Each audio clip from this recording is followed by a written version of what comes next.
Namaste, welcome, and thank you for joining episode 5 of the Project Bharat podcast.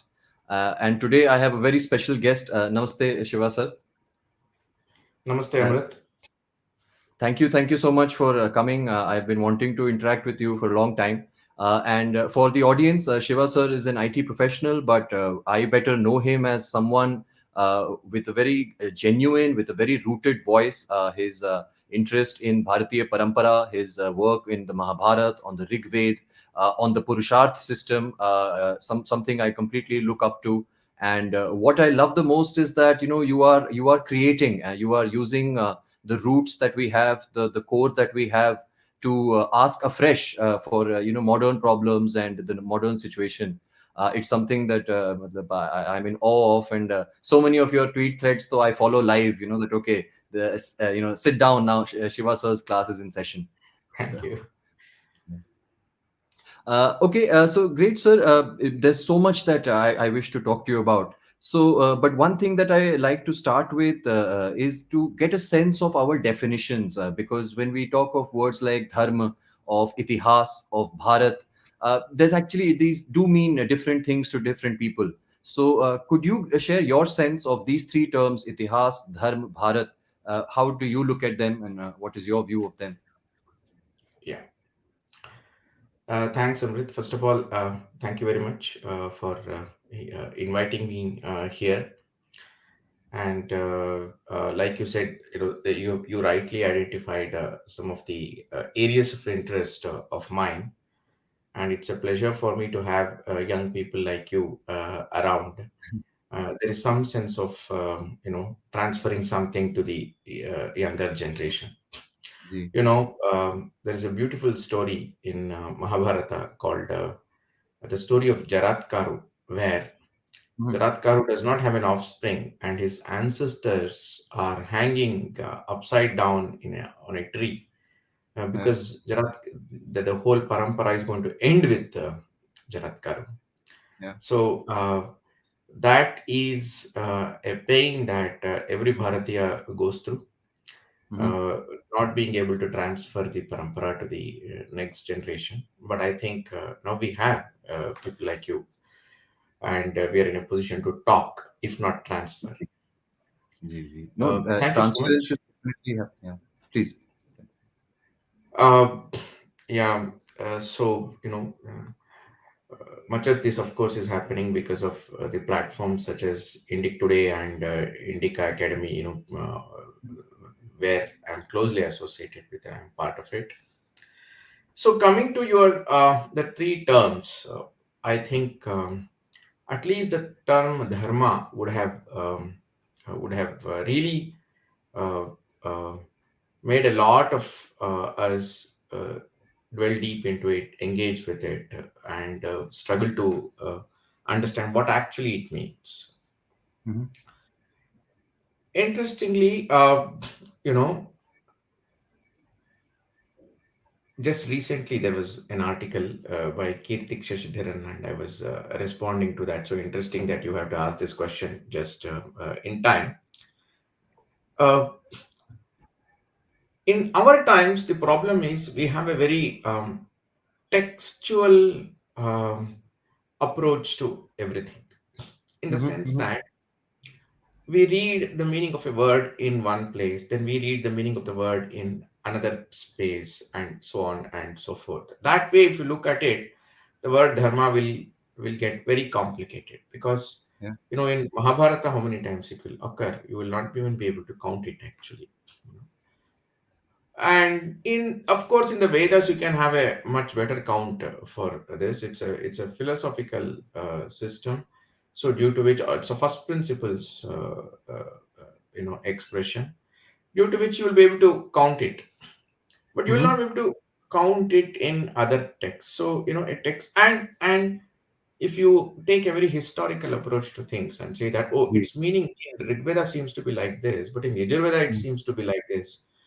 That has been one of the ways in which we've been engaging with our texts, which is what has been taught to us by the modern textual historical Very clinical methods.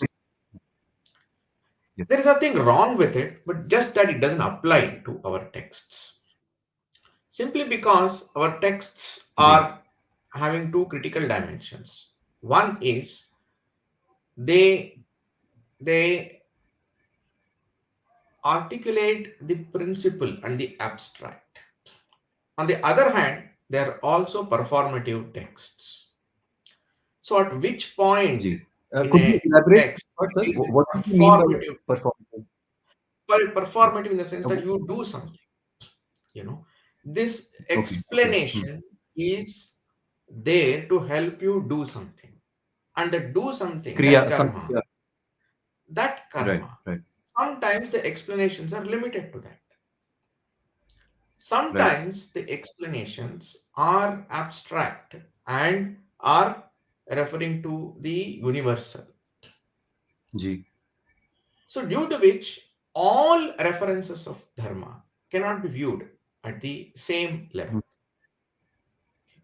Now, this cannot be transferred by a mere textual, reading. Yes. You have to be part of the tradition to be able to ji. appreciate that. So, standing outside of it, it's going to be very difficult. So this is what all modern academics suffers, so due to which in the last 60, 70 years, whatever we have had as commentary on our ancient texts, now much of that is very, very limited, and often it has caused distortion also. Yes. I will stick to the definition of dharma as dharayati iti dharma, Mhm, where mhm, it upholds. It doesn't let things fall apart. Anything that does not let things fall apart. And mhm, the mhm, objective of dharma is, the it's not for today, it's for eternity. mhm, mhm. So within this, then there is universal dharma, samanya dharma, and various other references. So various different contexts, various Right. different dharmas. Within that boundary, it upholds. So that that is how the texts are organized and presented to us. Ji, ji. Now, viewed from this perspective of holding things together, not letting Yeah. things apart, it is closely associated with the word loka sangraha. That is, sangraha is to bring things together, you know, Yes. not let things fall apart. So this is the broad. This is where we must start the understanding of dharma. Ji, If you ji. want to have a conceptual understanding, if you're part of the tradition, you will reach here much later. But that doesn't matter, because in the Mhm, tradition you begin to experience things bit by bit, and by the time even you reach dharayati dharma, you mhm. may already experience dharayati dharma. You know? Ji, ji, The ji. tradition is organized to experience Correct. and not merely have an intellectual understanding of things. The intellectual starting point of our times is actually a burden. It's actually a, it's actually Limiting. something that takes us away from actually the right way of learning Yeah, things. yeah. Do experience and then reflect and learn. That is how our tradition is organized. Yes. But then we are living in at times which is in these times which are complicated. But we need to know that if we have to reorganize our tradition, especially words like the path of learning, uh, what terms like dharma means, Mhm. then the historical sequence is not a Yes, good sequence. yes, yes. I have a question here, sir. So, Abhi, Yeah, recently I was doing some study on Sanskrit dhatus, the roots dhatus. of Yes, Sanskrit language. yeah, And I found it very fascinating that there is a root, brih. So, yes, brih and man, actually, that is where we get Brahman from. yes. There That's is true. kri and man, and that is where we get karman from. And then That's dhri true. and man, we get dharman and dharma from. Yes, And true. it seems to me that man, which is mind, intent, intentionality, consciousness, that is at the root of all of this. That's true. And Even that is also at the root of manava. Also. absolutely, absolutely, yes, Okay. yeah. So manas, man is a very, very important, fundamental. Yeah, yes. Dhatu is, I mean, I'm obviously not a Sanskrit expert, but to the extent Me, that I know, Dhatu system is one of the most fascinating absolutely. systems. And forget about Sanskrit as a language, as a generative Coda. Yeah, framework. That yeah, yeah, itself, it is so fascinating that it should be absolutely. taught as a generative framework in school, uh, Yeah, to show the kind of sophistication and complexity we have had, absolutely. we have achieved through that. Yes, yes, yes. Ashtadhyayi is also a representative of the sutra way of representing knowledge. Knowledge being Mm-hmm. represented through fundamental elements. Ji. Each, you cannot, achieve anything through one individual sutra, but Mm-hmm. collectively all the rules, or a subset of rules, can bring a fascinating generation.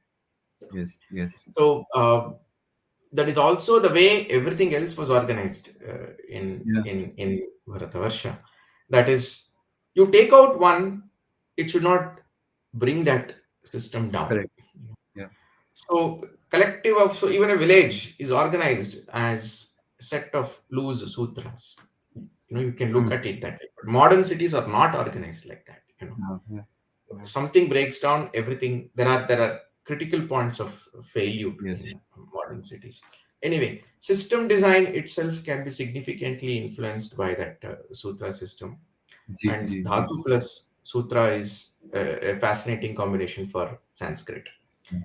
Yeah, I True. mean, So that Dhatu is true. So that is another way, you go to the root, but then, that's the traditional way.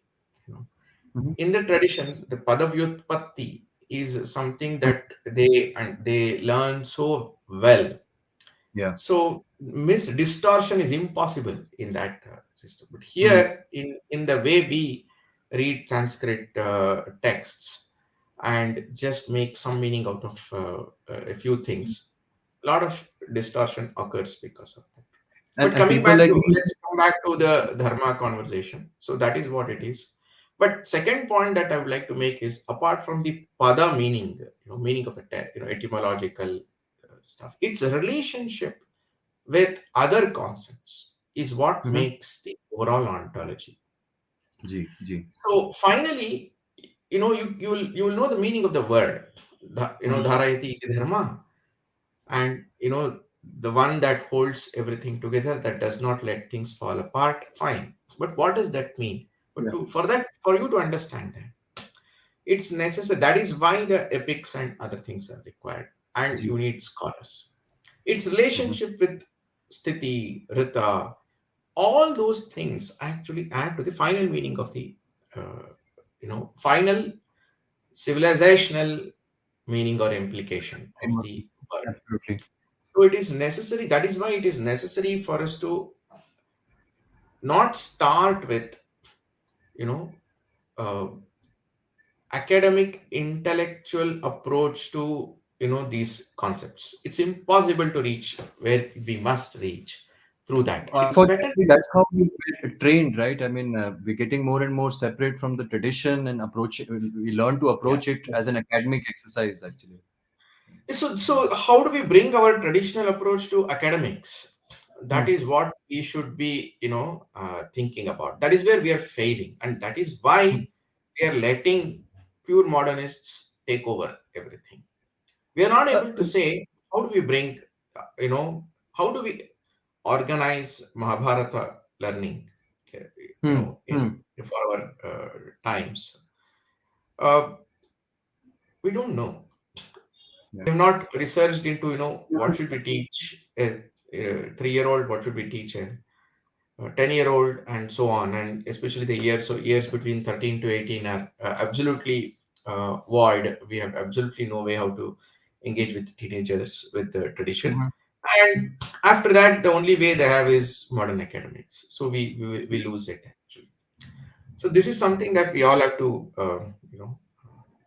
worry about. I, I see it as the defining need of our time. I mean, if we talk about any kind of revival, any kind of Indic consciousness being alive again, one way that I look at it is that our dharma is an emergent system, but it hasn't been it hasn't had its machine learning in a way for the past 1,000 odd years. It hasn't had the room, the opportunity to gain new learning and cycles of its own, and suddenly it's in a new world where half of its past is disconnected. It has to gain roots also, and at the same time develop new I branches. don't think that 1,000 years in 1,000 years we've had a lot of problems, but Hmm. even major developments between 1900 to 1950 we are not able Hmm. to access today. Fascinating developments have happened in the first half of 20th century, but Like because you, uh, just take a texts that have been translated, G. Okay, the Bori effort. right, right, yes. Take in Mysore, Sri Jayachamarajendra Odeya got so many things translated from Sanskrit to Kannada in Okay. absolutely pure traditional way, Hmm. which entire Rig Veda, very few languages will have that Yeah. facility.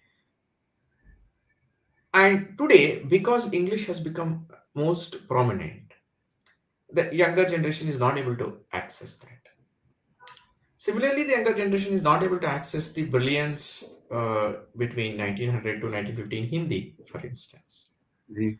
G. So, so while we have suffered a lot for 1,000 years, but a lot of reimagination that happened, in Okay. the early part of 20th century, we are not able to access simply because of the secular direction that modern academics, Yeah. has. So it's really not that hopeless a situation. So we Hmm. just need to stand up and then do that. Coming back to the organization, I think, if you look at the Vedas, there are 10 mandalas. But it's not the G. first mandala that is supposed to have been composed first. It is the sixth mandala. So there itself, they have organized for some purpose. There the Yes. organization is, the philosophical exploration uh, and the performance, the Yeah. traditional Opening of performance. yes. Yeah. Yeah. In sixth mandal is where Agni is sort of introduced to Devadas and by Correct. Bharadwaj But Bharati. study Yeah. happens from first mandala. Now, Yes. And anyway, very first mandala has 191 suktas and 10th mandal has 191 suktas. So the correct. overall superstructure has some intent and Yeah. design So to it. there is a reorganization that the tradition itself has done, isn't it? I mean, So this is Vyas a was the constant 28th. process. Not that we should reorganize, Rigveda, but I'm saying we need to figure out how to bring this to the modern academics, Yes. how to bring this to our world today, which we cannot ignore. You know, Yeah. that is where I think we we lost that opportunity in 1947 for Hmm. obvious reasons that we don't need to discuss here. Hmm. But I think we need to now get back. There are many organizations which have done it, actually, Hmm. but things have not still scaled.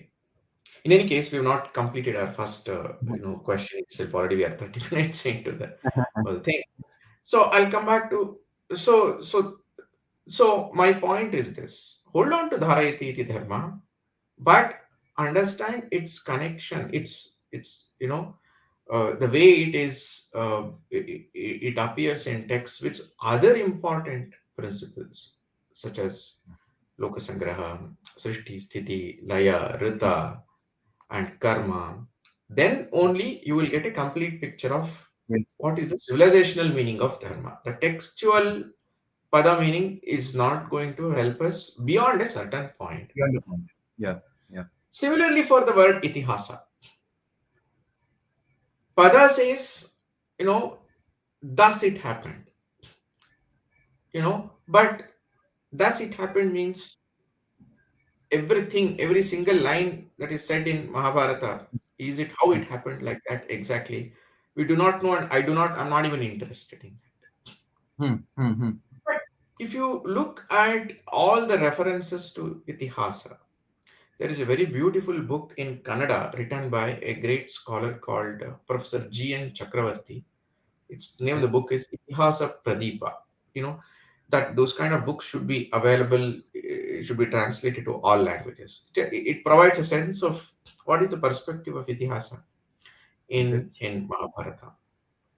I think that word Itihāsa Pradipa comes itself in Mahabharata.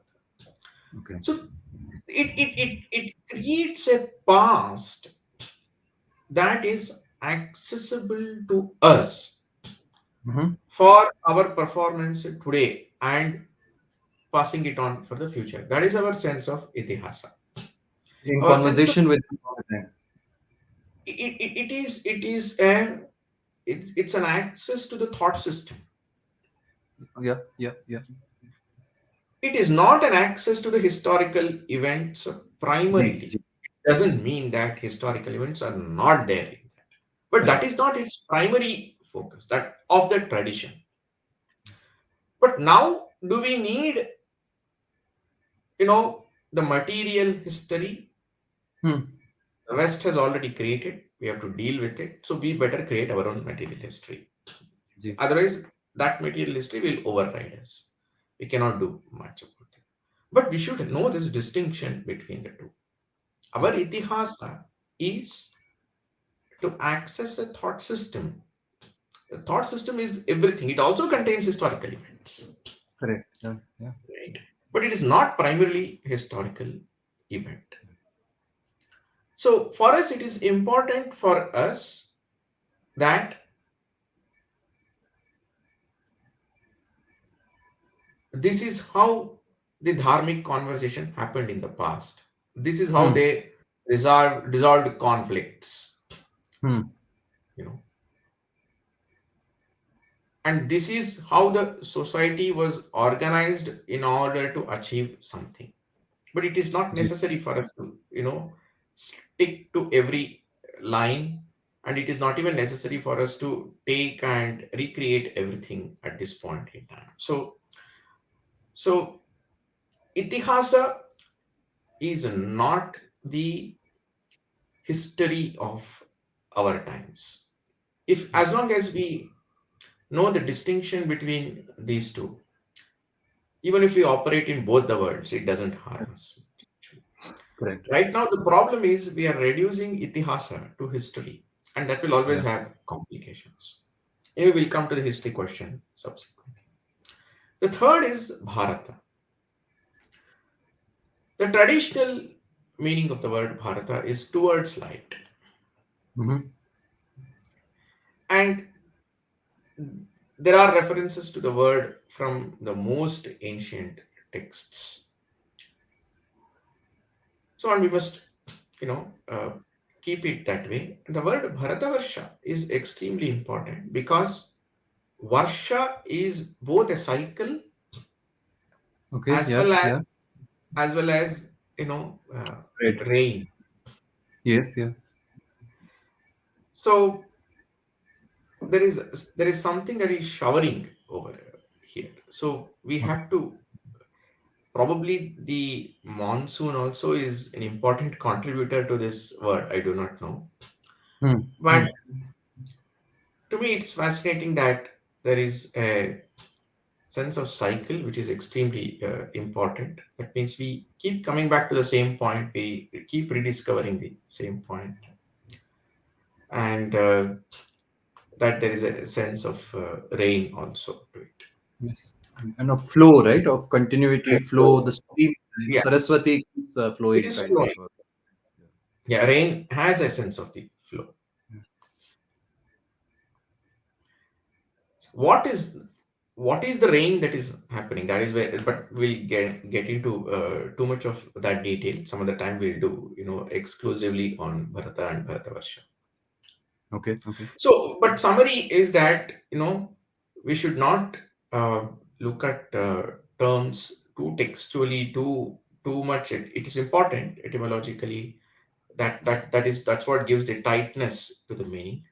but we need to understand its relationship with. We have to look at words as a graph, Yeah. and there is energy flowing between words, and that is extremely important in understanding words like dharma and itihāsa. Yep. Yep. Yeah. Right. And so also on the I mean, we these are conversations happening even today, right?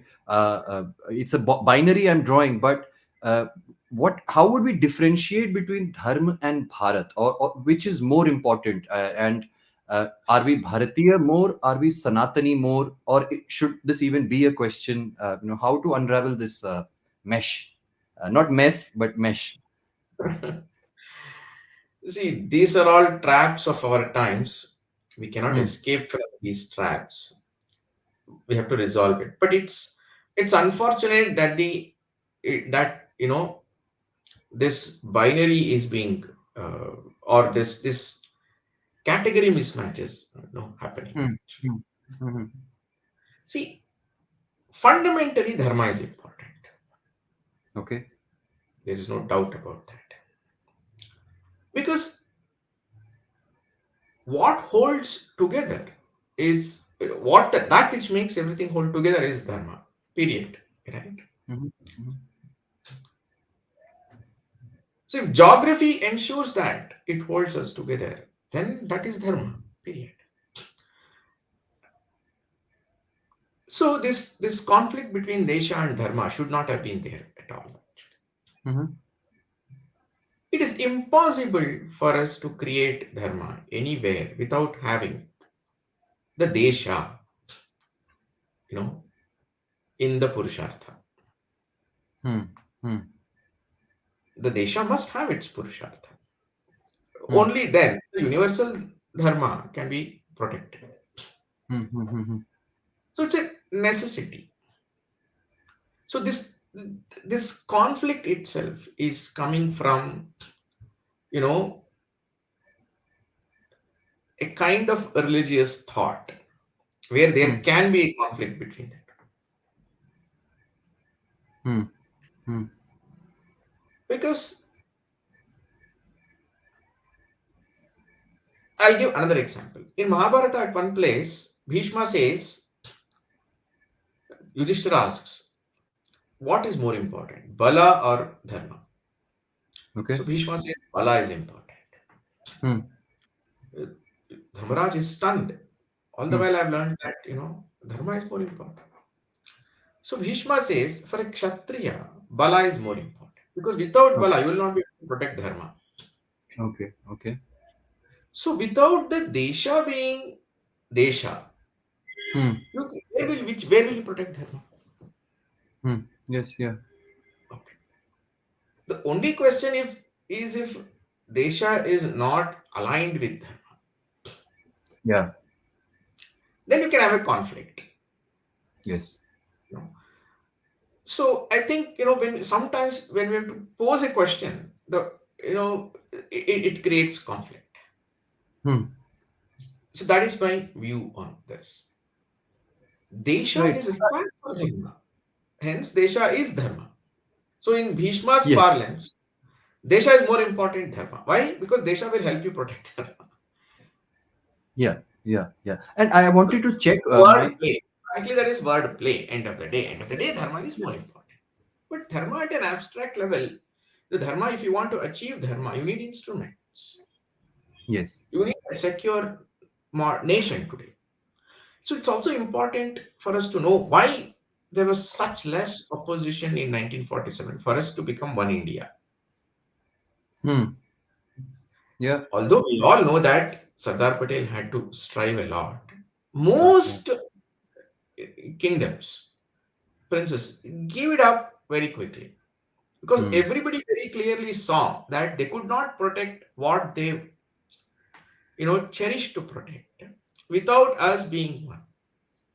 Yeah. Because Yeah. externally, the world had amassed so much of power that without being one, you would have simply been uh, wiped out. Actually, Yes. today, if you want, if all of us have to stand together and protect Dharma, we have to be a nation. I mean, it's not even a question. Actually, Absolutely. So, to pose that question as this is more important, that is more important is wrong. That's not the way to look at this at all, actually. Hmm. The point is for dharma, we need the desha, and we cannot have 35 deshas or 35 different 1,000 Yeah. different communities being acting like republic and then protecting the dharma in today's context. Yeah. It may have been The, possible the 1,500 Janpad. years. Yeah. Yeah. It may have been possible. But even then, we all know that when two kingdoms fought, they didn't see what other dangers were coming. And Hmm. those dangers were bigger dangers, and we have suffered as a consequence of that. Right? So I think those are all disappointing conversations to me Hmm. and should not have at all. I mean, just look at our ancestors, the way they rose to the occasion between 1850 to 1950. Hmm. Hmm. 1947 onwards, secularism took over. But if you look at the ancient, what not even one traditionalist thought of this as a conflict. Hmm. Yes. Yeah. There may have been a few, okay, so at least in the Sure. Kannada world that I've seen, not one person chose and tried to create a conflict between the two. Hmm. Hmm. Hmm. Okay. Yes, We I think didn't the see. conflict in the modern era of the modern Indian state and debates there I mean, of not whether it. even 25 years back, nobody would have asked this question. Hmm.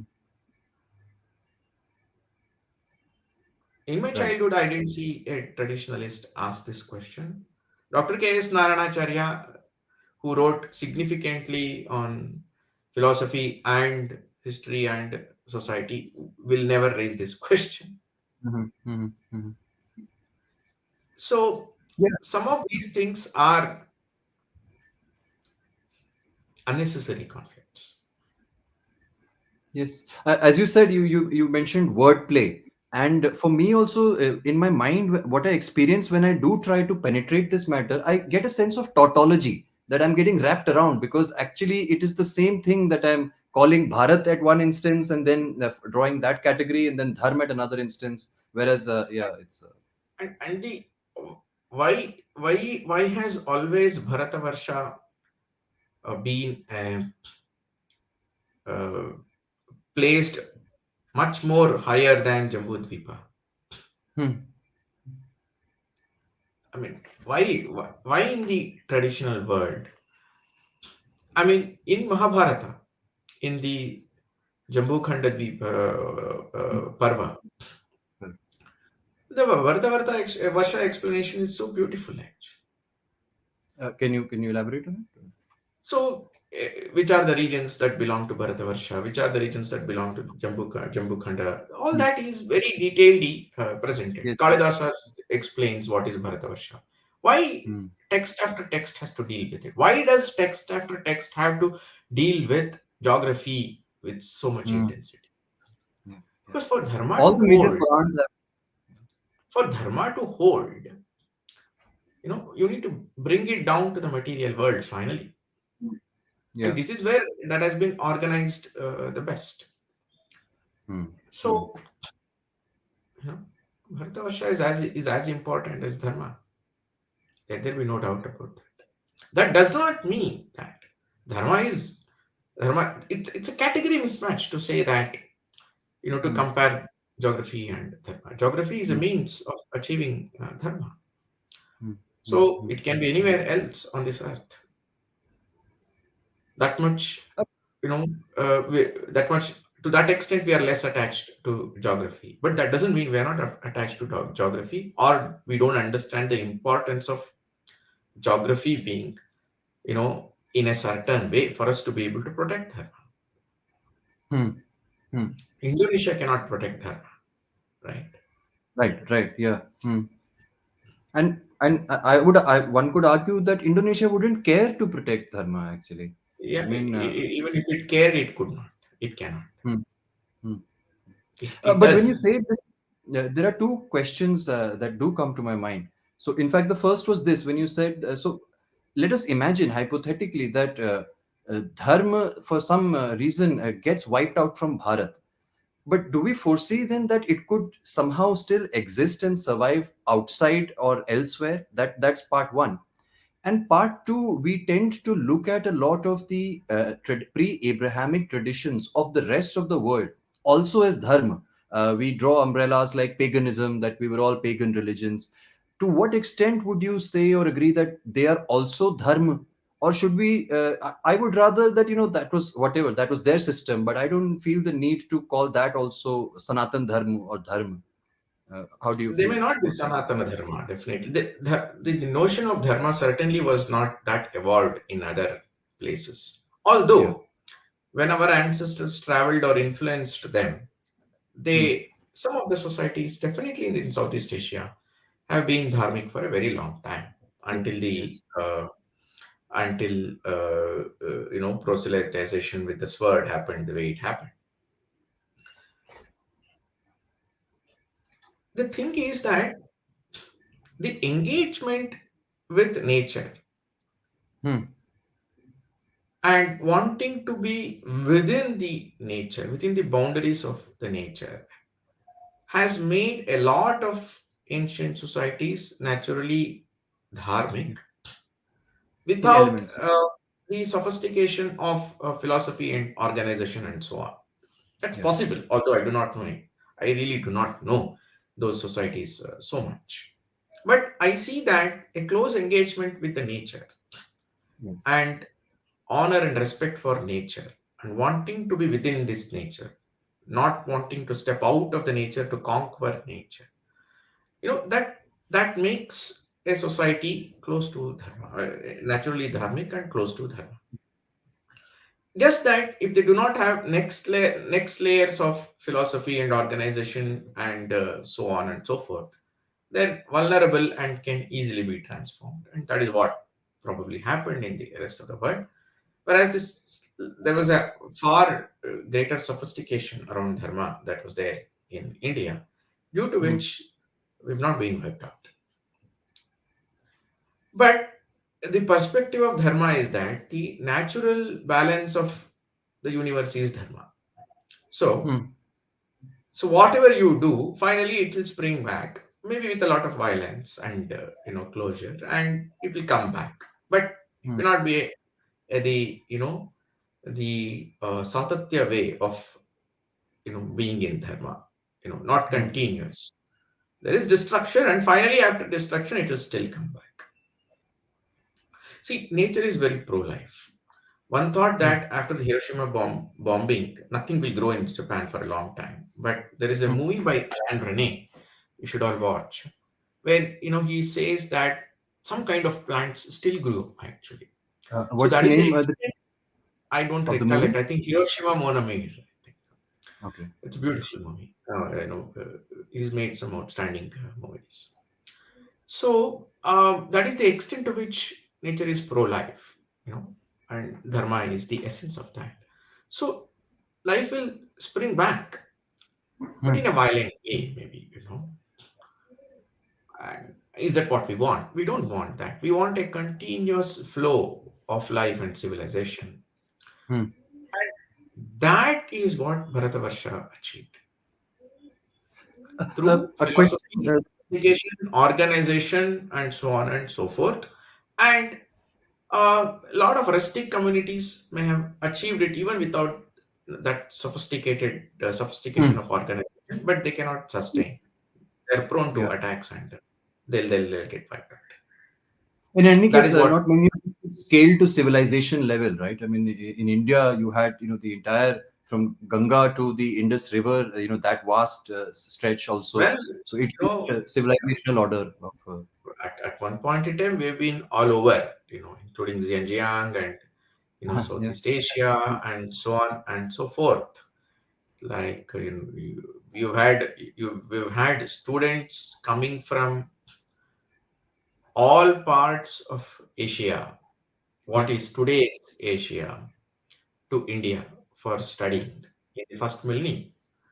So, Sahana Singh's book, records that in a good detail. And of Hmm. course, the ancient travelers have written. If you just read, all we need to do is read ancient travelers. Yeah. Yeah. That that is the dharmic sophistication that we achieve.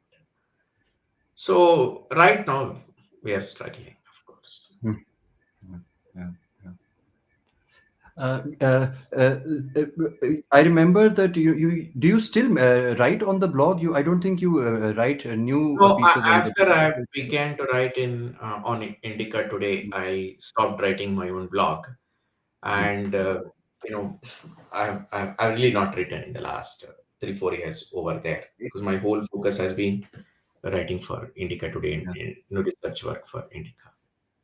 Yeah, but I mean, it's there as a timestamp, and for people like me, it's still there as something that we discover in our journey.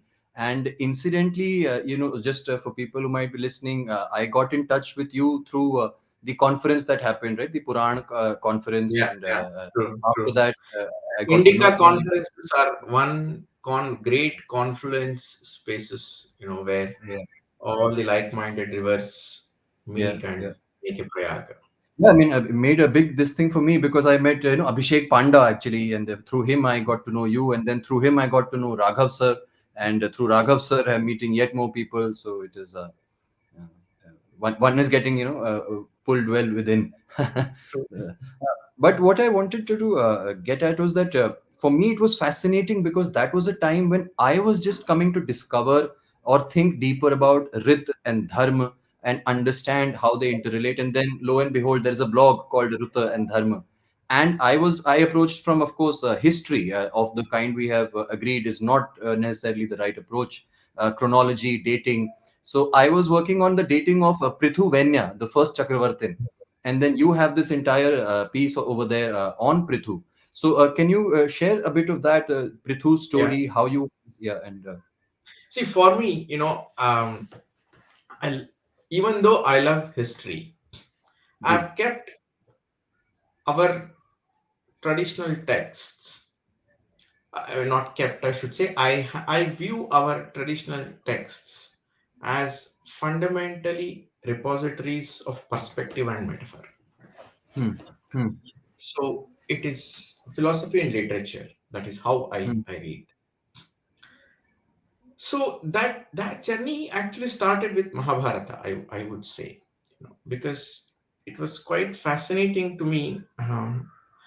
Uh, there is one story in Mahabharata which is Jaratkaru. I mentioned that. Ji, So in Jaratkaru's story, the fascinating thing is that Jaratkaru's ancestors are hanging upside down just because Jaratkaru is not married. hmm, So it intrigued me. Why should that be so? Why should that? Why should the tradition that values sannyasa so okay, much hmm, hmm, yet be so insistent that there ought to be a ji, continuation of your lineage? So then, when I carefully read that, it is not so much the offspring, but it is the complete erasure of the tradition, hmm, complete extinguishing of a way of life called the Yayavara. He belongs to a it's still, I think, in the north you still find Yayavara Brahmanas, and who led a very complex, tough life, moving from one place to another place, never settling at one place, and so on and so forth. The description is. So I realized that hmm, the ancestors being upside down represents the fact that his tradition is ending. hmm, So Jaratkaru cannot take the decision. hmm, Something hmm, beautiful that has been created, Srishti, hmm, that is supposed to serve some important aspect of dharma. You cannot end it like that. hmm, You have to pass on because it has to go. Next generation cannot suffer absence of that. So so then it struck me that there is no point in reading these stories hmm, too literally. There is a philosophical perspective, and you have to carefully understand it. And it's not that you would have to do it all, all alone and afresh. It already exists. So you have to engage with the scholars, and you have to engage with people who have written treatises and so on and so ji, forth. And once more, I read, you know, a traditional scholar writing about Dronacharya. How Okay. Dronacharya's journey is one of tragedy of moving away from his Swadharma. Okay. So, Okay. so these are things that made it very clear to me that you have to work hard to get meaning out of the texts and not look at very modern sociological and political don't indulge in that beyond a point because the texts were not written like that. And if you do it, it will be a dishonest thing. Can I So add one thing to this point you yeah, said actually about ending of lineage, ending of tradition? Uh, Actually, if you think about it, also from the lens of what we now know about biology, evolution by natural selection. 7 million years ago, apparently, there was a life form that is our common ancestor with chimpanzees. You go further back, we would find a common ancestor with the entire ape species, and we have in fact drawn up that kind of tree. So Richard Dawkins has a book, the ancestor's tale. uh, we know for a fact that all life form on earth today, me, you, including potato, mutter, tomato, all life form has a common ancestor that possibly I think goes back maybe 7 billion years ago, if I remember correct, or something like that. Now what it means by definition is that if I'm alive today, there is an unbroken lineage of reproduction from that life form to me directly. I mean, I'm the direct descendant, you are as well. So hum sab ke liye it is true. And so if I die without progeny, I am ending an entire chain of life that has happened on this planet from the first life form that we have identified so far. So it is at that level of cosmic tragedy if that happens. yeah, Just to so that is at the physical level. At the physical level, that is so. At the level of civilization, it is ending of a lineage means the next generation not having access to the knowledge system that they represent. So Hmm. Yayavara lineage goes away. Now look at us. We are not able to access so many Veda shakhas. So that is those lineages have gone. We don't Let's even know assume what we that know. it is the Yeah. sankalpa of the of the Bhagavan. So that's one way of looking at it. But we are not supposed to take tradition to end a lineage and Mm, erase a knowledge system.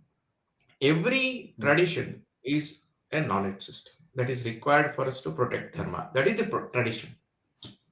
mm, That is mm, the mm, reason why continuity or the satatya is something that our traditions strive for. So coming back to the point, so then that is how I began, trying to engage with our epics and trying to figure out a philosophical integrity and the meaning that comes out of it and what difference does it make to the civilization. So, and that is even more fascinating in the first part of Bhagavata. There yeah. is Bhagavad Puran. no Bhagavad Puran. I mean, there is no comparison to the kind of metaphoric perspective of the universe that you get about Yes, about the universe in absolutely. Bhagavata. It was You a cannot revelation even. for me. Absolutely fascinating. Every two paragraphs is a knowledge system in itself. So in Pṛthu and Vena, so many things fascinated me. You know, I will not elaborate the story beyond the point, but Vena, a dharmic king, becomes a dharmic, which is a very Dharmic. common thing. We should all know that at all Mm, times that has happened. So absolutely. at all Absolutely. times, because the path of dharma is quite treacherous and we will falter, whether it is Nahusha or whether it is Kartavirya Arjuna or Vena, Yes. that is what it is. The way So I put Vena, it is that none of us would have a problem with a dictator if we could ensure that the benevolent dictator's son didn't become a tyrant. Then not like that we would. we have a problem, but we look forward to the how do we solve the problem. We do try to solve the problem in the current times, but the another way of solving that problem is to fix the future. The best Okay. way of doing that is what Narada Muni did to Hiranyakashipu. Huh. So the greatest Rakshasa was defeated by his son, okay, Hmm. and in the most non-violent manner. mm. So this Narada Parampara we are losing. Okay, this methodology of problem or Okay. this perspective and the approach of problem solving is being lost because all of us want to fight and you know uh, solve Yeah. problem today, right now, immediately. That's not going to happen. Mm, Some problems you have to prepare for that to be solved in the future. It requires mm. confidence. The fact that we want to solve all problems today, right now, immediately, is actually a lack of confidence in And the reactive, right? larger civilization. You know, some problems you have to invest and it will get solved later. Hmm, hmm, hmm, You need people at the level of clarity of Narada Muni to be able to do hmm, that, and we do not have, and that is our predicament today. But we'll come hmm. back. So what fascinated me about the story of Vena and Pṛthu is that this is a difficult story to tell children. I was telling this story to children, and the children got disturbed Okay. because on the one hand, Vena's the turning of Vena, Hmm, to an Dharmic king and an arrogant king is far worse than Hiranyakashipu actually. hmm, hmm, hmm, And the violent death that he finally meets is one very interesting thing. But what hmm, happens is finally the sages had to create Pṛthu hmm. from the body of Vena himself. Yes. From his That thighs, in fact. Yeah. was nice. That Vesh. was that was to me a that is the extent to which flow is something valued in our civilization. Can you elaborate, sir? What do you mean? Finally, the offspring had to be God from Vena himself, even though Vena was the Hmm. next king, had to come from him only. That is the metaphor. Because he is representing a lineage of kingship. I have come across an alternate interpretation also. Mhm. In the Purush Sukt of the Rig Veda, from the thighs of Purush come the Vaishya. And Yeah. Vaishya means, it is actually at root also means the common masses, the Vaishya, the ones who spread. So it is, the general public, Vaishya. One interpretation also was that with the story of sages extracting Pṛthu from Venus' thighs, which is the same region Vaishya come from, kind of indicates that popular demand could change the kings. Popular demand in conjunction with the leadership of rishis. So the interpretation here is opposite in a way to what you're saying. It That is possible. Although in the tradition, this meaning is not, I kind forget of whether. Hmm. kept, but it is possible. But the Hmm. point is that it represents a continuity. Continuity फिर भी assign की, correct, yeah. Even then, it represents a continuity because it has to come from within, somebody who understands. And he's It's called it's Pṛthu not that when. they just brought somebody and established. Yeah. So he has to still represent the lineage of Vena to Yes. so even the dead body of Venus was still potent enough to Hmm. create something for the future, which means Hmm. even when we think of our past as dead, Hmm. Hmm. you Okay. still have to create your future from the past only. Hmm. Hmm. Hmm. You cannot bring a reality from America and put it on India, not just India. Anywhere else you have done, it has failed miserably. Yeah. You have to strive for continuity. It's a responsibility. It's not Hmm. just a responsibility. That is the only practical thing to do. That is the only Hmm. way in which something will become better. That is Hmm. why when Narakasura was killed, his son was placed. Yeah. Hmm. We have never sought to eradicate a lineage. Correct. Correct. True. True. Hmm. Ravana goes away, Vibhishana has to come. And it is not charity by Rama, because Yes. it is the right Yes. thing to do. Correct. Yeah. Right? Yeah. So Jarasandha goes, his son is placed. The It's Hayas not were the only exception, right? The exception that proves the rule. The Hay Kshatriya that the way Parshuram. that lineage ends, but where does the lineage end? the lineage ends by becoming sages actually. The you mean like the last descendants of Kartavirya, the story? Is Yes, that what? Okay, yeah. yes. So that is Vitahavya. Vitahavya, yes, yeah. Vitahavya defeats Pratardana. Hmm. I'm sorry, he defeats Devadasa and his That, ancestors also. So he ends up killing all of them. Finally, Pratardana defeats Vitahavya. Vitahavya runs and then takes shelter in the ashram of Bhrigu. yes. Pratardana goes and Bhrigu elevates Vitahavya to the level of a Brahmana and then says, there's no Kshatriya here, you go back. And Oh. Pratardana is very happy that, he knows He's Vitahavya okay. is inside. So, I want to take a revenge, but what better revenge than, elevating him to the next level? And then he goes back. Elevating him to what his ancestors defiled. Yeah. So whatever he was trying to destroy, he becomes that. Becomes that, yeah. I mean, So that is one way of moksha, hmm. that setting things right. The universe In, itself becoming a cycle on you, yeah, cosmic. in this case, in Pṛthu and Vena's case, Vena dies, Vena is wrong, Vena is bad, but the future has to still come from Vena. Hmm. So this to me is a commentary on how we must take Bharatavarsha forward as well. We Hmm. may have had 35 different problems, but our future will still need to come From, from yeah, striving for continuity from those within. elements themselves. You can bring some concepts from outside, but you still have to apply it, solve it from within here, and ensure that whatever was positive here, with that there Hmm. is an engagement. So that is one beautiful metaphor. The second beautiful metaphor is Pṛthu after being born. You know, there are problems everywhere because of Vena's destruction, and the cow Hmm. that represents Mother Earth. Yeah. You know, because Pṛthu has the responsibility of protecting his people, and the Mother Earth is not giving enough.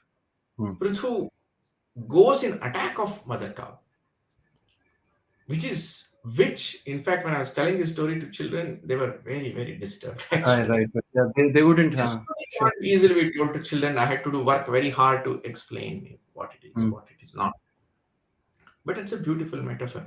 Finally, the Hmm. Mother Earth, the cow Yes. comes and requests Pṛthu that I'm not responsible. It's you guys who are responsible. You are, I will give you everything, but you have to give it in. You have to take it in such a manner that it does not cause me for trouble.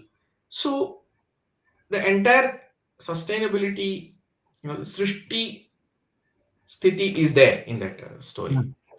So Hmm. you have to, Pṛthu has the responsible for srishti, for to create material for his kingdom, but Hmm. he also has the for that if if Mother Earth is not giving, then he goes he runs amok. Hmm. But finally, he has to listen to the Mother Earth also and understand that perspective, and then the balance comes. He realizes that which is our predicament today also. And Mother Today, Earth becomes his daughter, right? Prithvi. Then she yeah, becomes. That's why finally, she. finally, yeah. So that is that. So that is the engagement. So what happens? A conflicting engagement becomes a protective Yeah. engagement. So now that is the cycle that we are going through now also. Hmm. Now what has Hmm. happened is our Vena was the British. Hmm. Vena was not the British actually. Uh, it's a combination of our situation, Hmm. from whatever was the in which British have played a role, and we have a Hmm. situation. So whatever was our past, we have to proceed from there to the future. But we have the unenviable task of creating material for a Hmm. very large population, due to which sometimes we end up chasing the cow. Hmm. But we Okay. also must listen to the cow, and Hmm. there must be some balance. So Hmm. our Hmm. our engagement with development and progress has this problem. On the Hmm, one hmm, hand, there is no escaping from development and progress because of our security concerns and having to secure the nation in order to protect Dharma. But if we take that route, we'll end up hurting the cow also. So now we need a special way of engaging with the cow and get what we want without hurting the cow. which This is you've is written about this as sustainability. This is where it starts touching. so Yeah. to me that entire predicament of humanity, in material creation, at the same time want having to the responsibility of creating the protecting the environment. That is Hmm. there in Pṛthu's story. So so unless we view uh, our epics, our Puranas for Yes. the metaphors and the philosophy, the word metaphor is also not good because it's very spread. We can have 1,000 metaphors, but they're organized into a philosophical system, and there is a complete ontology that we can draw from there. Hmm, So hmm, that hmm. is what really fascinated me about the Puranas. मतलब, it suddenly I was going to discuss with you this whole macro historic thing that I thought I might have noticed in it, but it doesn't matter now against this elevation of the whole story that you bring. So that seems very So minor now. at some point in time, we must discuss how do we are our epics and Puranas valid sources of history? Yes, Yes, absolutely definitely. yes. But is everything but Exactly. are they historical accounts? No. Yeah, yeah. This And is they the don't distinction. need to be historical accounts for their value to our tradition. The value Tradition. and they have. Absolutely. Right now, we have a situation where we need to extract history from there, and we must extract history from there, like the way Shrikant Talageri has done. But Which we'll we come to very, are very yet shortly. to evolve a proper, consistent methodology to extract history from our, you know, Yes. text. What history can we take out? What history we cannot? What we Hmm. must not do? That discipline has not evolved. That discipline, unfortunately, has been taken over by the colonial era historians, which is now following from there, and we are still fighting to create our own. Yes, yes. I should also mention Jijit Nadumuri Ravi. He has also recently, his book has come out, I think, Yeah, Rivers of yeah, I the have Rig. with me. Does have this chronological framework, and through what I have also looked at myself, I do think there is some broad contours that we don't need to be hard assigned to these dates anyway. There's no Right. point saying, "Acha, Pṛthu was in 6000 BC or something like that." But definitely, these a lot of intersynchronicities. For example, Pṛthu and even the Samudra Manthan story, both the Purans are clear happened in the sixth Manvantar. So that is just preceding our own. And we do know that 6th millennium BC, 5th millennium BC, Bhirana, Mehergad, these were experiencing this agricultural revolution. And the Purans say that before Pṛthu there was no animal domestication. The earth did not give grain, and after Pṛthu it did. So there are, I think, macro historic hints, and it makes sense that if these stories were passed on for thousands of years, only some kernels would be left. Thankfully, it's the wisdom that has stayed back. If we had it the other way around, that the wisdom meaning was lost and we just had detailum, then actually it'd be That's dry. true. But See, the I problem like. with historical method in these cases is that it is too much based on analogies. Mhm. See, let us say Okay. in Mahabharata, it says that Balarama went in Shravana Nakshatra and came back in Pushya Nakshatra. That's a very precise statement. Yeah. Yeah. Then, in relation to something else, we can say that, okay, in that year, other things, other descriptions of Mahabharata, it looks like this year. Fair.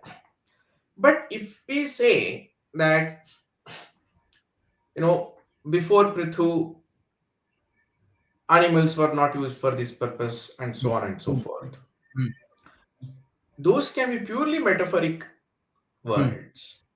And mm, mm.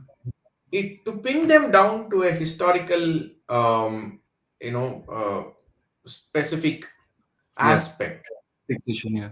is not, you cannot do that definitively, Absolutely. due to which it can corroborate something else. But fundamental, if you want to extract historical, information, it must be a little more specific over there.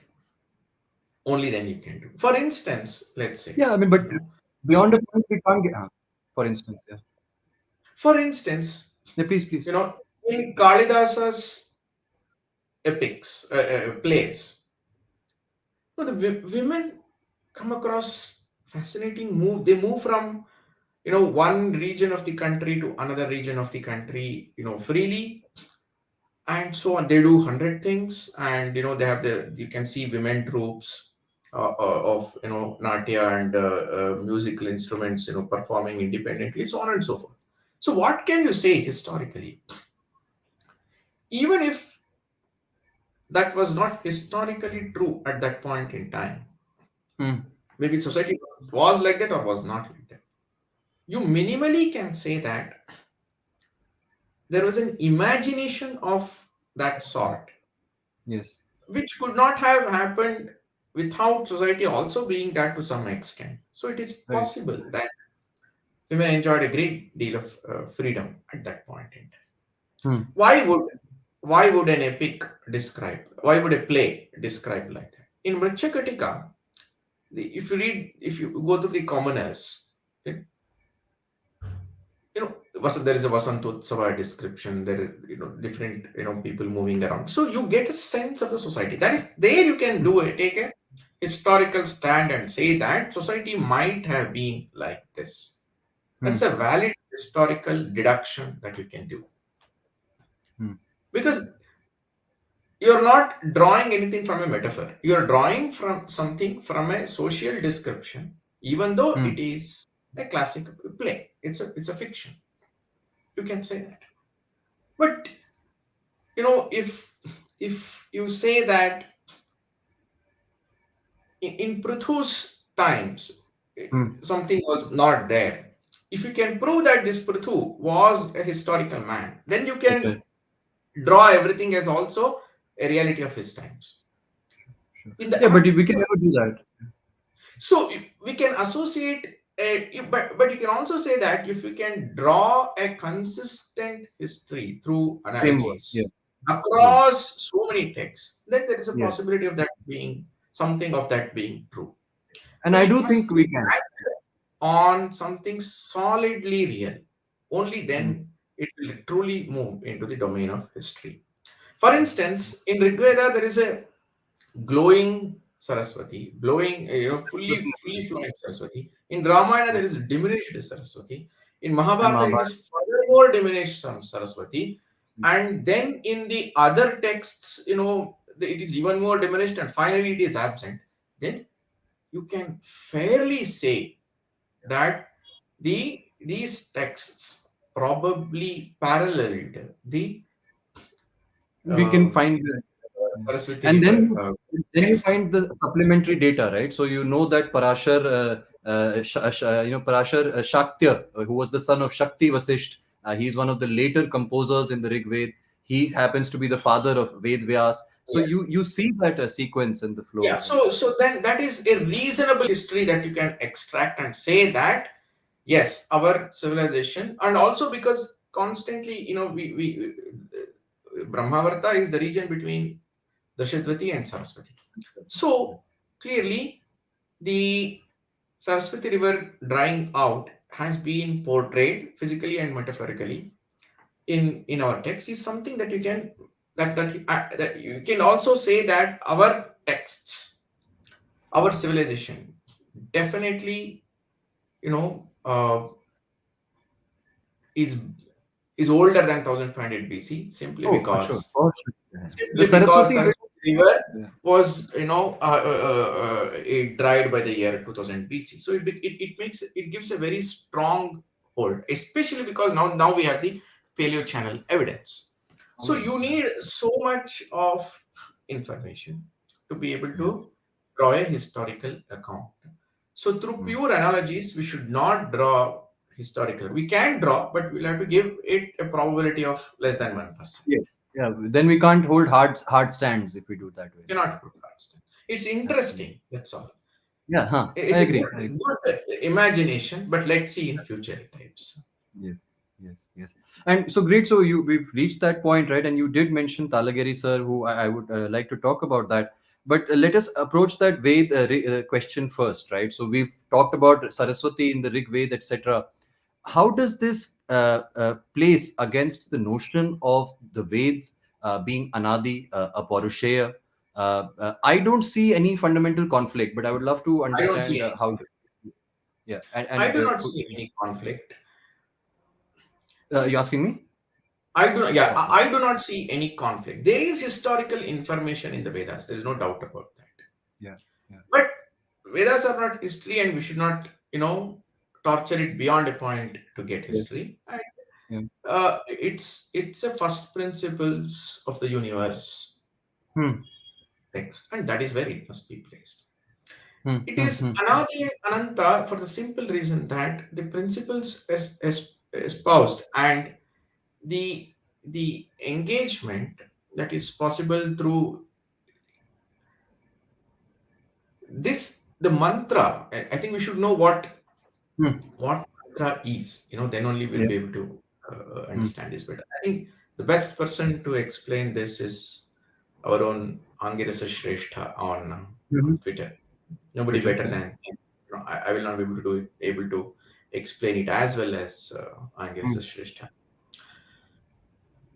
But it is a elevated consciousness that hmm, engages with the hmm, universe's first principles, and the hmm, mantra hmm. is a consequence of that.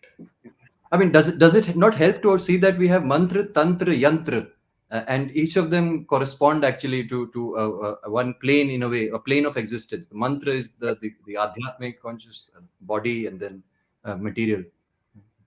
See, the mantra is, the word adhyatma, will keep that aside for a minute. See, the way I understand it is that, so in the Veda mantra, more than the meaning, the chandas and the sound is extremely important. Yeah, yeah, yeah. They they help us to connect is not the right word. English is always a troublesome language, They for do. us They like not connect maybe, but us. to plug in, But to I will plug say into. that I will use some loose words just because Yeah. I'm using English. For us to be with the devatas, Mm-hmm. you know, uh, these mantras are the way for us to reach the devatas, Hmm. Hmm. Hmm.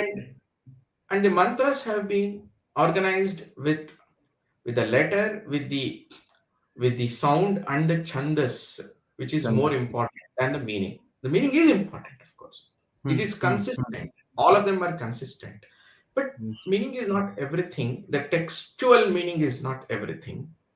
But the performance of realization of the devata, of the offering, that is extremely important. For us, the devata Hmm. experience is real. It Hmm. is not symbolic. Mm-hmm. Mm-hmm. Mm-hmm. That is the primary reason. That is the primary, purpose of the Veda Right. mantras. Hmm. That is why it Hmm. is a performative. So you chant, you perform yajnas. Through that, it is the connection with the rita that we are establishing. So Mm-hmm. Mm-hmm. our constant experience with the sacred is possible through the mantra because of its shabda, because of Mm-hmm. its yes, because of the letter and the word, and then finally meaning. Yeah. Yeah. Yeah. Okay. So, given that there are so many different levels at which the Veda mantras are operating, the first three levels are performative fundamentally. Hmm. The chandas, you alter the chandas, it will not, it is Hmm. gone. So, Yes. for because there is a chandas of the universe, there is a rhythm of the Hmm. universe. Ji. Ji. Ji. Rita is also. the rhythm, the ritual, they're all cognates with the word Rita. Correct. Even in the, Right. Even right. English, even in the linguistics also, I'm saying. Mhm. So it's a complete system where meaning is comes later. So some Veda mantras may have more meaning, and that they may be more in the dimension of meaning. But some Veda mantras are, you will just read the text and you will get nothing out of it. Actually, Sure. the only way you will get it is when you actually have a partial experience of the sacred Mhm. through that, and that is all very closely associated with the performance of the each mantra is not standing in isolation. There is a purpose and so on and so forth. Some are there for this yajna, some are not there. So this is why some strictness was associated with it, Hmm. because they were Hmm. not meaning oriented. They were performative. They were the means of establishing connection with the specific aspects, with one dimension of Rit. the Satya. sacred, Yeah. the satya. Satya is not textual truth, and Hmm. it's not the intellectual truth, but the satya is the experienced lived truth, that is the fundamental principle of the universe. Yes. So due to which Vedas operate at layers that are way beyond modern intellectual textual meaning. Hmm. Now, all historical analysis of the Vedas is through modern intellectual textual meaning. You can do, but you have to be cautious. And Talagiri has shown it outstandingly, where you know uh, you have references to kings and how the references to kings have evolved, who has been called the ancestor, who is been called son, and so on and so forth. So from that one dimension of history emerges, carefully extracted. I'm not qualified to say whether his analysis is perfect or not, I know but I you're not convinced fully. Yeah. I can confidently say that he has evolved a discipline that is very consistent with the other dimensions of the Vedas. It does not Yes. conflict with it. He is not doing a textual torture that the West has done to draw meanings that don't exist that Yes, in the that's true. text. Okay, He's taken the so same rules, but shown that they've been actually, lying yeah. and So misinterpreting. he's not drawing and saying that Indra killed something that corresponds to Indus Valley and so on and so forth, and he's not doing that. He's absolutely, faithful to what the text really says, and only Yes, minimally he's doing the historical analysis. He's not doing the Romulatha analysis of of course. the text. So that is something that is extremely important for us to appreciate, and I'm happy that people like scholars like Conrad Elst have really appreciated Sri Talageri. He deserved that appreciation for such a And more. pioneering work, Yeah. actually. And it will open up, and as more people read Talageri, it will open up other ways of not just dimensions. They'll continue this tradition and extract more historical information without I would hope without so. violating tradition. But I feel very sad. I see so many people, they pretend to, that today they've come and they will debunk AIT. And as if, Talagiri sir's work already doesn't exist. And I scarcely anyone I've seen who tries to at least acknowledge it to begin with. I mean, all the winning arguments are already there. And then, no one seems to try and build upon it, which is very It is strange to me, okay. actually. It is okay. The point is, finally, even behind all these efforts, it's because of Talagiri all this is happening. Because somebody else has started. Of course, they may have, they don't want to Hmm. attribute their Sure. confidence from Srikant Talagiri. That doesn't matter. But there is an Hmm. indirect influence of Talagiri's work on Yes. everybody else. Ah, Nothing. that I shadow will mean, never go away now. nothing will take away the genius of his work, Rigveda, a historical analysis, Right. and it will. Only thing is, it requires.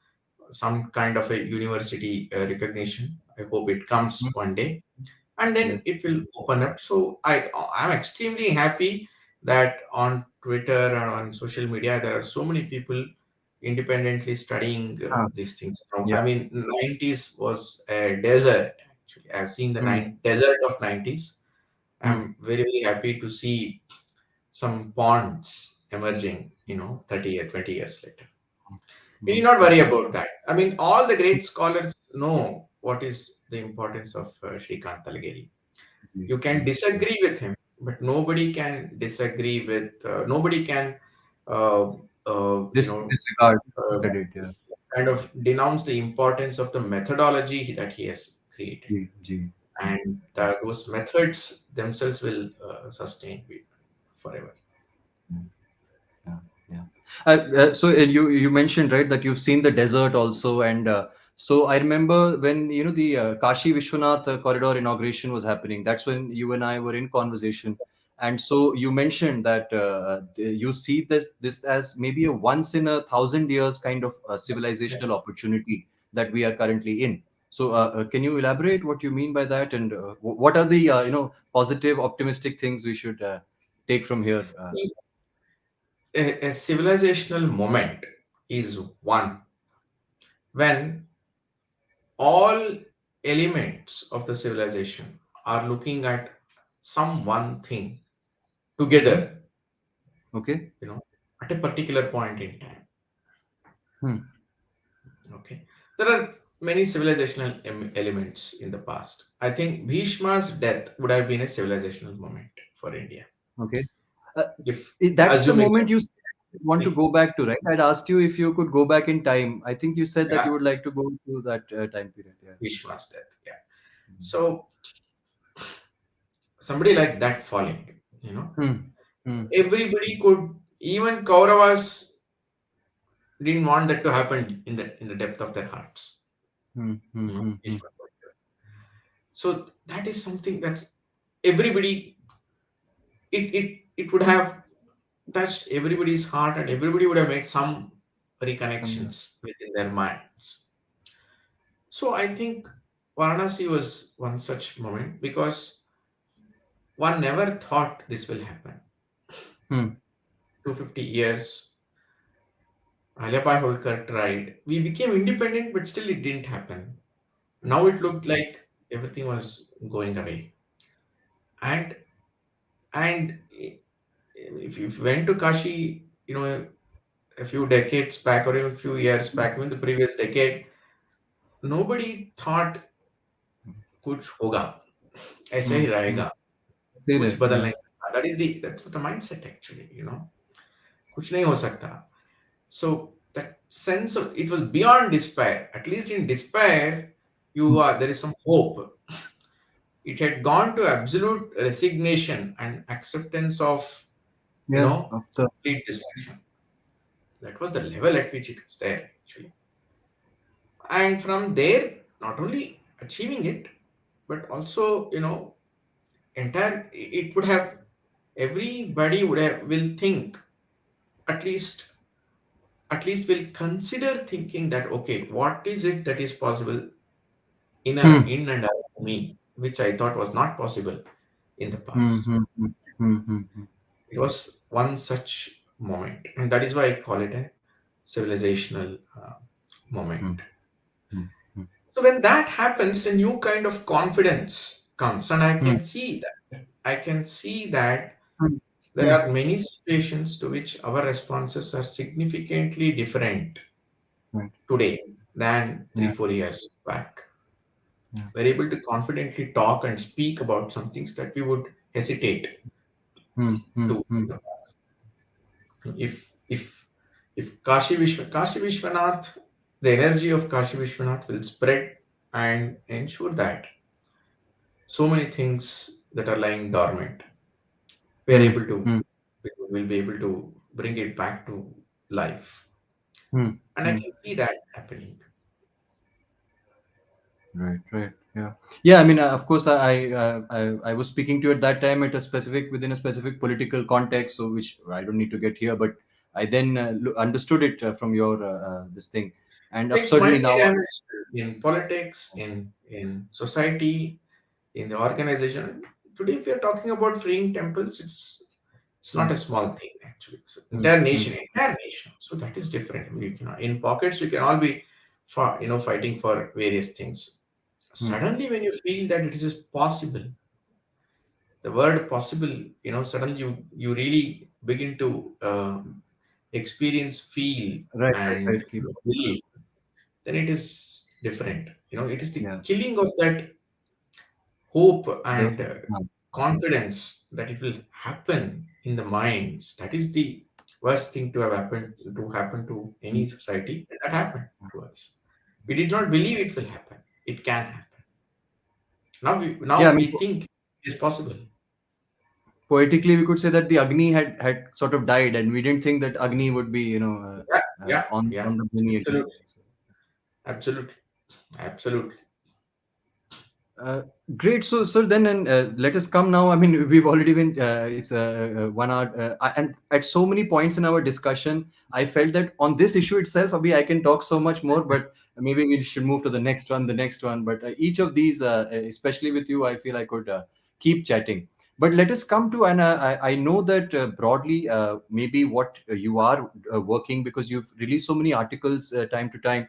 I have it bookmarked just day before yesterday. I think your Purusharth IR article, which you had tweeted about maybe a week or so ago, and then No, now. some So, hmm. sorry. 1 month back, 1 month, 1.5 months Oh, back, I wrote it. when the Ukraine thing started, I think is when. Started. Yeah, yeah, yeah, that's true. Correct, correct, correct. So you are associated with Indica for a while now, for a long time, and now you are formally. It's something announced that you are working on an ontology project. So can you? I mean, there's so much I'd love to know. What do we mean by ontology? Maybe just to start with, is there a word from Sanskrit or Indian languages that could mean ontology, which would help us understand better? And what is the nature of your work there? Are you doing it alone? Do you have research assistants and partners? What's the whole? I'll keep it to a minimum brief, but I'll say from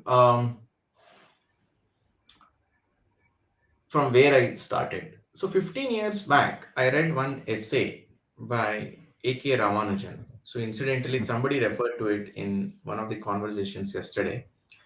So Mm-hmm. Dr. A.K. Ramanujan was the head of South Asia Studies or something like that in University of Chicago. He was a very prominent guy in University of Chicago, and he was also a very prominent guy in Kannada literature. Okay. So he was a poet in Kannada, and he was a poet in Tamil, and he has brought a lot of Kannada and Tamil poetry into English, and a multi faceted personality. And like everybody else in those times, he was also Hmm. a leftist socialist influenced by that. And of course, if he has to succeed in University of Chicago, you have to be one. So he had written an essay called "Is There an Indian Way of Thinking?" Okay. Okay. So I read this in Kannada actually. A very good essay, but it left me deeply dissatisfied Okay. because fundamentally what was happening was he recognizes that Indian, approach to uh, anything is not by universalizing things, but to identify the context and apply to it. So that's why we appear inconsistent to the West, but we are not Hmm. inconsistent. Hmm. Hmm. It is we are very faithful to the context. So it is a Right. context sensitive problem solving. Hmm. But where he failed in his essay is to explain why we are so and how we are so, and the why Right. and how are extremely important. Hmm. It Hmm. Hmm. seemed Hmm. it seemed to me that he seems to think that this is some you know gradual, bit by bit, chancy, ad hoc, bottom up Hmm. reality that we Okay. have Hmm. that we have Hmm. Hmm. established. That there is no philosophical integrity or perspective that is guiding this. Everybody I- celebrates India's diversity, hmm. but But not, yeah, they think that that cohesion. this diversity is because each thing is kept separate and Separate. we should not, universalize. There is nothing at the top, which is wrong. Yeah, yeah. So I was very confident that this can't be chancy Hmm. unless something is driving it in this direction. Okay, okay. Philosophically, it is not possible to achieve this Hmm. Hmm. in Yeah, I this mean, in the this remarkable sophistication. level of, yeah. In this sophistication. So for me, my journey was my whole quest was to figure out what is this, what is that integrity, what is that universal Hmm. that seeks this context sensitivity and this diversity. What Hmm. is Okay. that centralization which so much values decentralization? Huh. Right. Wow. Huh. Huh. Huh. So that is what I was striving for. And finally, I landed in the relationship between Srishti, Sthiti, Laya, which I have elaborated in my one of my papers on origins of sustainability in Vedic philosophy, which is there on Indica today, which I which I presented in one of the Indica conferences. And this is why I love Indica conferences, because we get that opportunity to present all our Yeah. thoughts over there. So that interrelationship, finally, the summary of all that is that there is there is a very unique Srishti Sthiti Laya relationship in India Mm-hmm. that comes from Vedic thought, and that is very different from the way the West thinks of Srishti Sthiti Laya. Not Mm-hmm. that Mm-hmm. they use these terminologies, but roughly they have something. And the summary of it is that in India, Sthiti is what is primed and pursued. And in this definition of what is Sthiti lies the unique differentiation of India. So generally today we understand the word Sthiti as a very static thing, Situation. because our understanding of the word, our Sanskrit terms has weakened so much. Mm-hmm. Neither do we have the discipline of the dhatu, Yeah, yeah. nor do we have sufficient engagement with traditional scholarship so that, across various Some of references we find an integrity. We are trishankus in between, due to which we don't understand. We just understand, through modern dictionaries, which motamot. sometimes flatten. So we think sthiti is just, uh, a static thing, Yeah. current And state. independent of time, just placed, independent of time almost. It is a state. It is, Yeah. it is frozen in state time. Whereas, the way sthiti is perceived in the tradition is that it is dynamic, but it is still stable and equilibrium. So that's a very unique formulation, which is not Mm-hmm. there anywhere. In this unique Mm-hmm. formulation lies the difference, lies a fundamental difference of the civilization. So at once, first of all, which means that the world universe should be in sthiti, Mm-hmm. Mm-hmm. Mm-hmm. but it is still dynamic. So which means that being in sthiti is being in the right dynamic. Yeah. Right. And Right. srishti is that which must ensure right dynamic. And srishti must be subordinated to this sthiti. Hmm. Hmm. Hmm. And I have presented it. This is the fundamental principle. And there is a relationship between this formulation with Rita, which is the Yes. universal order. Universal order is to maintain sthiti, which means the universal order is to ensure that Srishti maintains sthiti. And all dharmic actions ensure Hmm. that, this it is respecting Rita and ensuring sthiti. So this is the fundamental ontology. This is the fundamental worldview. What Hmm. happens Hmm. with Hmm. this is our theory of change and our theory of time significantly different changes is different Yes. because of this, which means that we we say that change is natural, but we don't call change as value the way the West. values change. The West encourages all change. Every new thing is valued. That is not how we do. We value sthiti, a change that is in line Harmony. with sthiti, rita, dharma is something that we value. So Yes. what we say is, if there is no change, then it is already a dharma because change must be there. But if there is Hmm. wrong change, then that Hmm. is also a dharma.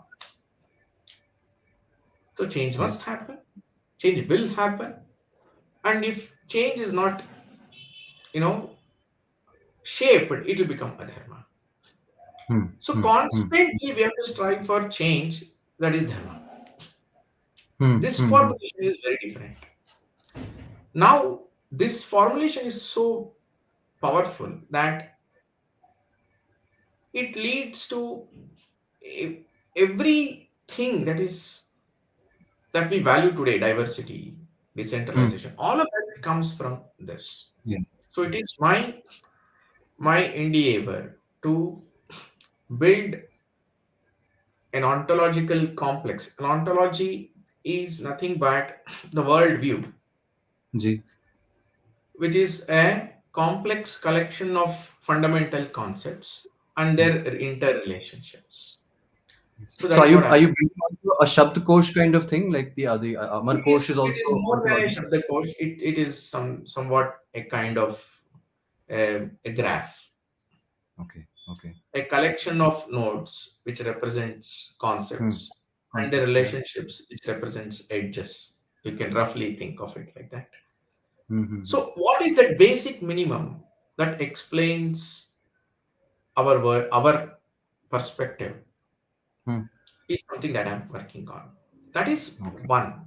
Second thing is that the interrelationship between Srishti Sthiti Laya and Purushartha. So, Srishti Sthiti Laya is at the abstract level, the way we think of the dynamic of the universe, of change and Yes. time.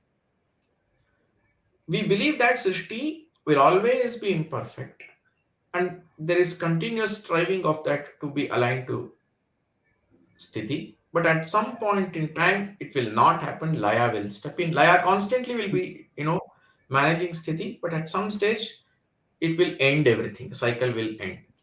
Hmm. The Hmm. Hmm. cycle, sense of cycle also comes from this interrelationship between. Hmm. So both change and time comes from this. Absolutely. Whereas Absolutely. in the West, the Srishti is valued independently. Sthiti has to Mm-hmm. catch up with Srishti in the West. Hmm. Hmm. So for us, Brahma comes from the Nabhi of Vishnu. Mm-hmm. And Brahma has to do tapas for 1,000 years before he begins the Srishti. Hmm. Hmm. Because he has to first understand Sthiti and then only he can perform. So all these Hmm. metaphors are crafted well Yeah. in Yes. Bhagavata. Actually, in Yeah. Yeah. Bhagavata, Right. first three chapters, if skandhas, if people read, I think the perspective of Srishti Sthiti Laya will be crystal clear. If perspective of our own culture to begin with, for me, it was the first Puran I read, and to this day, I Yeah. think about the time divisions they've given. Yeah. One Truthi. Why? How did they get that concept, and why did they need it? The concept of a Yeah. Truthi. It's, Yeah. True. Yeah. so, I think engagement with Bhagavata is very critical. yeah, yeah, yeah, yeah. So, so what is at the philosophical level, at the material, earth, in the Martyaloka, the Artha Kama alignment with Srishti, Hmm, Dharma hmm, Moksha alignment with, hmm, Sthiti and with Pṛthu. hmm. So this formulation, now with this 10 concepts, I want to apply these 10 concepts to various Okay. situations Problems. Yeah. of Right. our time, to solve our problems today. Yes. How Yes. can we be closer to Rita? Hmm, How can we use the framework of Purushartha? hmm, Why Purushartha is not just a framework for the individual, hmm, hmm, hmm. rather, it is a framework for institutions themselves. So, which is what I've tried to argue in the Russia-Ukraine conflict article, Yes. Yes. where you apply that to solve, what decisions, what directions can you explore in a situation such as this? So, which I believe that every institution, see, in the past, all communities had a natural Purushartha perspective. And when life was not outside of communities, Yeah. Yeah. it naturally ensured that every community was aligned to Purushartha. With so many things outside of the community. So now I think time has come to ask and demand that every institution develops its own Purushartha perspective. Mm, Because mm, through the Purushartha perspective, we will be closer to our worldview of Srishti Sthiti Laya. yes, yes. And that is the best way to pursue Dharma. So that is the work that I'm doing right now. And so, what kind of, is there an output pipeline that you would come up with, like one I'm grand developing paper? all that. So, I think the first thing is I have some 5, 6 papers in mind Okay. on the Srishti Sthiti Laya Purushartha series. So, So yeah, please continue. there are 2 papers. One is this, the Purushartha for institutions. The other is I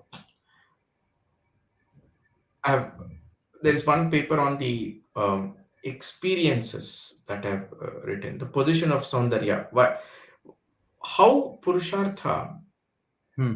is strived by communities, and what are the fundamental elements through which you strive for it. Hmm. And that right now it's a little too abstract, but I have identified 5 elements of Okay. every institution that helps them pursue the Purushartha. So Okay. the theory Okay. is that I feel like I should be taking notes actually with it. This such fascinating some of these details things that are you. already written, so you can refer to that in the paper itself. See, if you look at our life, we pursue 5 different kinds of experiences. Some things we do, I mean, we enjoy doing, irrespective of whether there is some meaningful output or not. So those are our performative experiences. Okay. Okay. Some things are our consummatory experiences. We like Yes, to yes. consume. So, for instance, we watch TV. Okay, we love it. That's it. We want to consume that. Consume. We play. I write. I write Hmm. not because I am doing something spectacular for the universe, but I write Mhm, mhm. because I love writing. Yeah. I that's a do thing actually. Correct. Then we have aesthetic experiences.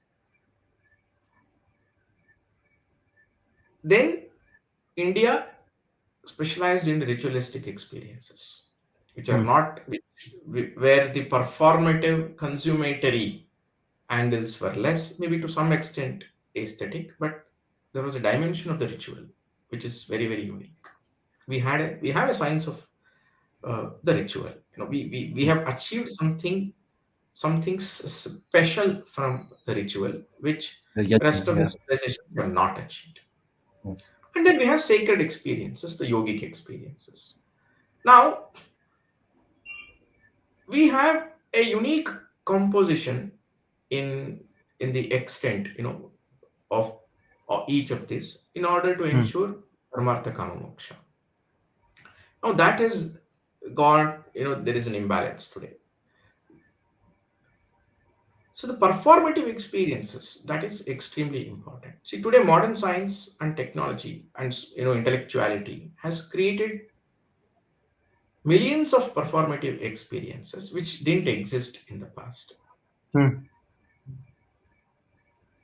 But India's genius was to align performative experiences to ensure that the sacred experiences are valued. The modernity Hmm. has cut that. Yes. Yes. Yes. So, in the modernity, yeah, there are many performances that you do Mm-hmm. which will make you consume more. Yes. Yes. And it is a cycle. And to consume more, you need more performative experiences. And that is the vicious cycle of the industrial world that we are in right now.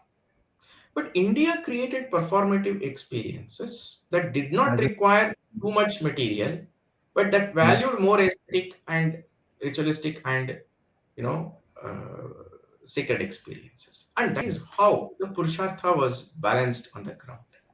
Hmm, So hmm, there is merit, there is a possibility for us to investigate this balance in every institution to see what is the setting right yes, that we can do. yes.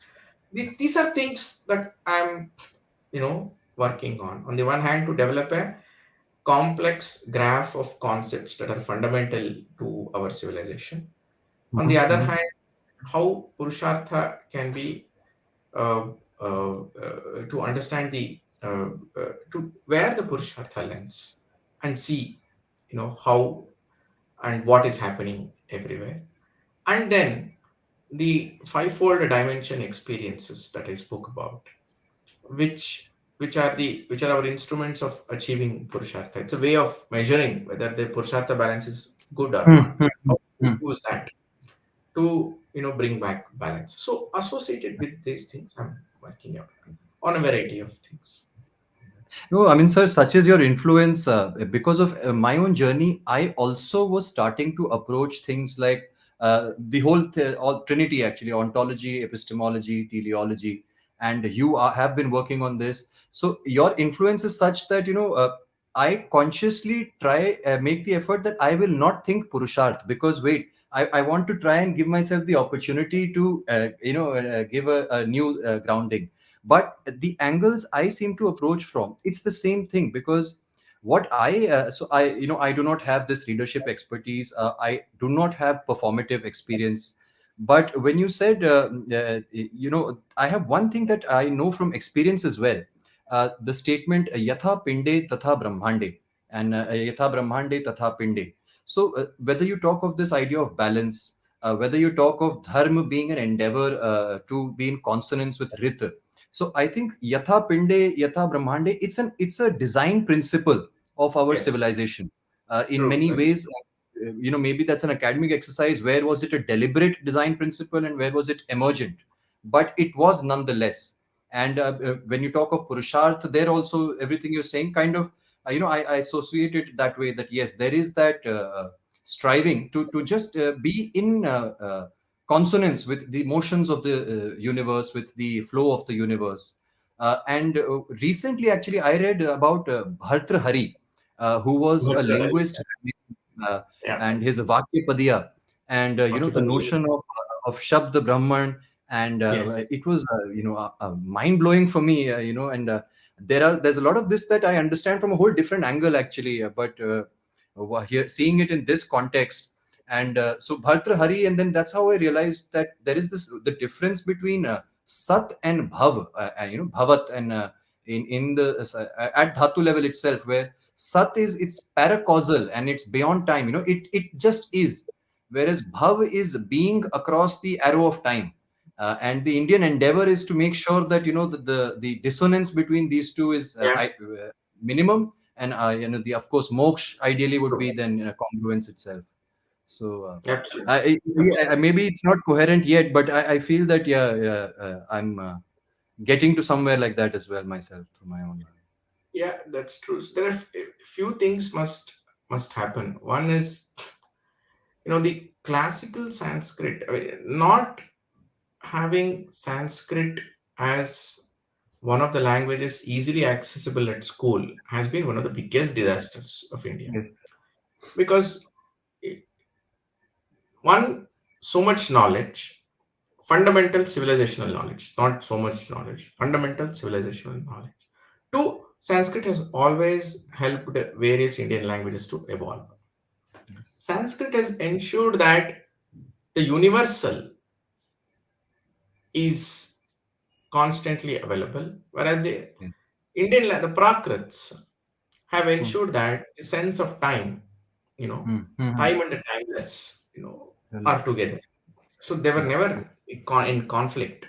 They were hmm, always complementary, but we are in a situation where we are in. So that is yeah, one thing. So that is something that I really regret. yeah, yeah, That yeah. Yeah, that's why I I I, I don't know. study. even I did not study Sanskrit formally, but it was Mhm. accessible to me at all points in ji time. And I some formal studies were also there, due to which, but I learned a lot by being within. जी जी जी हाँ हाँ my That approach is is more intellectual and academic. Yes, I'm not within the performative experience or the that is tradition, but that's if we could just have Sanskrit at school, we would have been in a different place. Actually, by now. yes. I do think the more I learn about Sanskrit, I think our mapping of the brain, our psychological operating system itself would be of a different wiring, with Sanskrit. Definitely, we would think differently, no doubt about that. We would never confuse brahmachari with celibacy and so on and so forth. So many things. Yeah, yeah, yeah, yeah. So, but that is okay. So now we know that, and there is a book, Sanskrit in Non-transferable. translables. Yeah. Yeah. Raji So there is awareness. So that's fine. So we'll go somewhere from here. So no doubt about that. Ji, ji, But uh, but what I think we are not able to. What is a bigger problem is that the performative experiences that our ancestors had shaped, they have become inaccessible, which is Uh, a, yes. Okay. Mm. a situation. Mm. So, so constantly listening to mantras, Mm. Mm.